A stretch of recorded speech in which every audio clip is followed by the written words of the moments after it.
Pinarangalan ang isang explosive detection dog na si Jack sa kanyang naging retirement sa Police Regional Office Calabarzon bilang paraan ng pagpapasalamat sa serbisyo at pagganap ng kanyang tungkulin sa bayan sa ilalim ng EOD NK9 Unit. Patrolman John Lawrence Ilagan sa ulat. Pinarangalan ng Police Regional Office Calabarzon ng isang explosive detection dog na nagngangalang Jack, isang 7 taon at 5 buwang Labrador Retriever na nagsilbi sa Propor Calabarzon at Philippine National Police sa loob ng 5 taon at 15 araw sa isang retirement ceremony sa ilalim ng Salamat Kaibigan Program na ginanap sa Propor A. Calabarzon, Camp Brigadier General Vicente P. Lim, Calamba City, Laguna.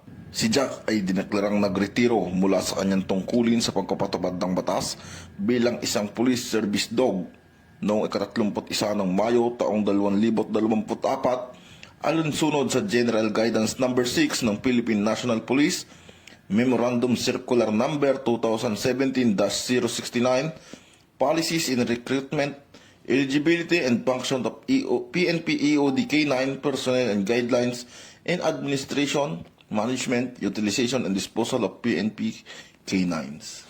Sa nasabing okasyon, ang Acting Deputy Regional Director for Administration, Police Colonel Christopher M. Abesha, kasama ang Chief Regional Staff, Police Colonel Julius C. Suriben, ay nagbigay ng plaque of recognition at cash incentives sa nagretirong si Jack na tinanggap ng kanyang K9 handler na si Police Staff Sergeant Shane Angelo M. Pareño.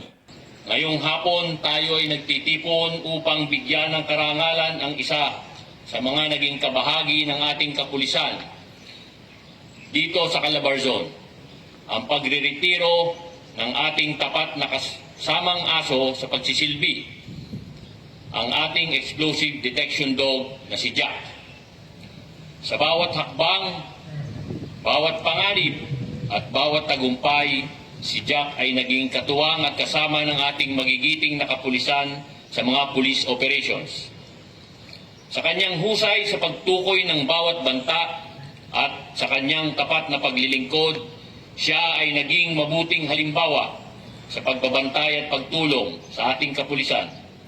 Sa kanyang pagriretiro, hindi lamang natin binibigyan si Jack ng isang paalam, kundi pati na rin ng isang mainit na pasasalamat.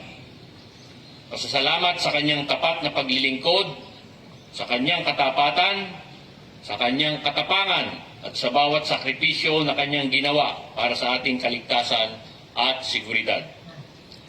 Mula dito sa Calabarzon, ako ang inyong PNN correspondent, Patrolman John Lawrence B. Ilagan, alagad ng batas, tagataguyod ng Balitang Pulis. Maraming salamat, Patrolman Ilagan.